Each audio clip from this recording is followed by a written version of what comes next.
Hi, thank you so much for joining me here for Today I Choose. I'm honored that you're choosing to spend a few minutes with me here. I know how precious your time is. So today I want to touch on narcissism.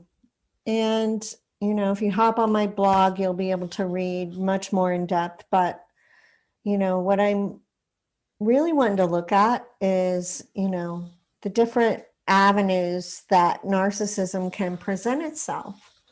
Right? We can have the very traditional puffed up person that is I focused and manipulating every piece of information around him to elevate his status, right? Internally, right?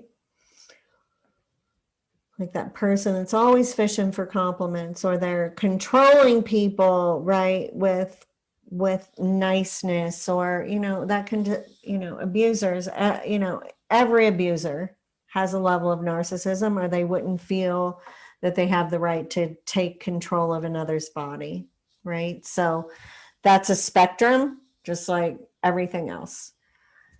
Something I'm really seeing a lot of is like a spiritual narcissism, right? There's a whole level of victim shaming going on in this idea that anyone has the right or the power to wave a magic wand with you, at you, right? And think your entire human experience is going to shift in that moment, right? And right now, there's a whole lot of that happening.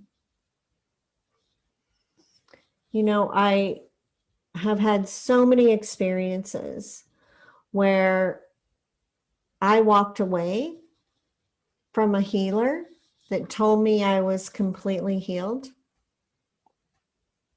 and I never felt any different, right? Did I blame them for not healing me? Or did I blame myself for not being good enough, or not doing everything just right, or,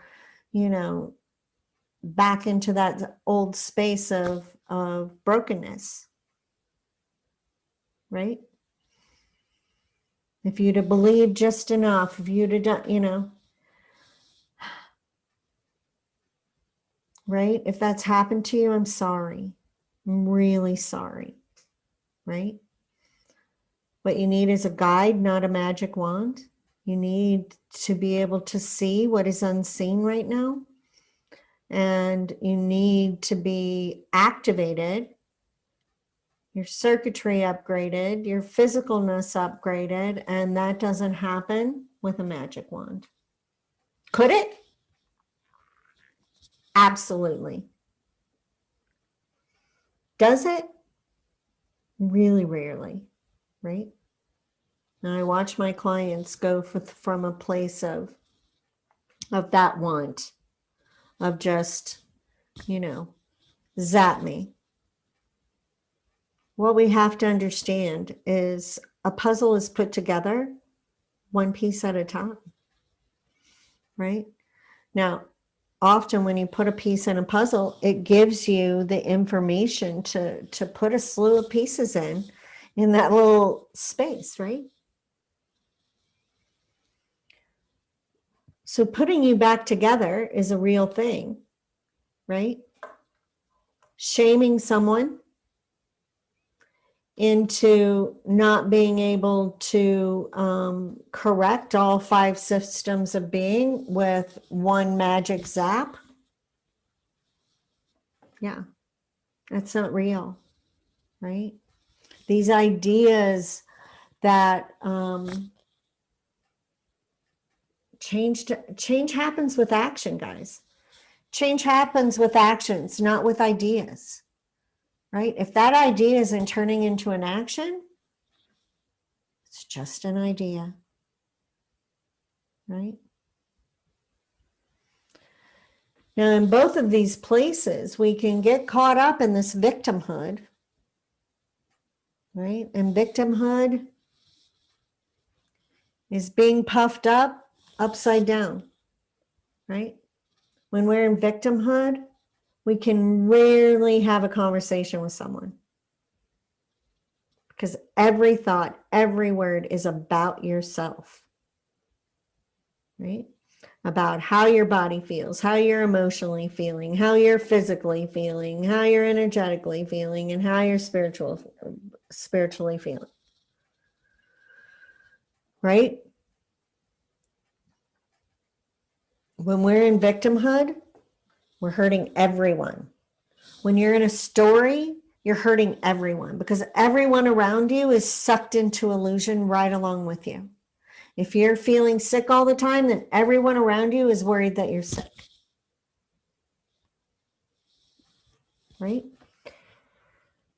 And what does that do? Does that add to the morphic field of energy that fuels illness?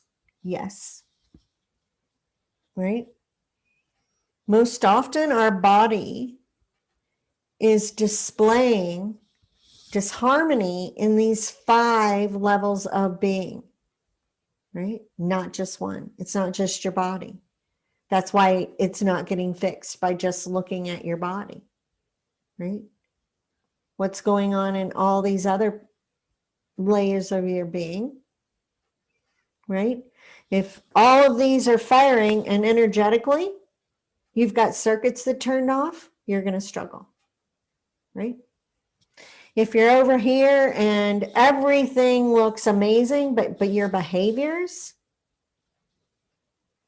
are old, worn out patterns, you're not going to see a lot of change, right? If the words you use today are still the words that you used 10 years ago to describe your experiences, you're probably going to have the same experiences, right? Now, here's the thing. You may not even be having those experiences. You're just describing them that way to yourself and bumming yourself out. See it every day, right? There can be 5 people in the room. And you're going to have 1 or 2 people that as they walk away and describe that, that's going to be the, sound like the most horrible experience on the planet because of the words they chose. It requires vigilance over our minds, right? Our great teacher told us that. It requires vigilance over our minds, right? To move through this level of disharmony, right? And you can do it. You're brilliant, right? So hop on, let's book a freedom call and let's get you through this as seamlessly and gracefully as possible. You're not a narcissist. You didn't come here to be a narcissist. You came here to be a superhero, and we need you. We need you real bad. So have a great day.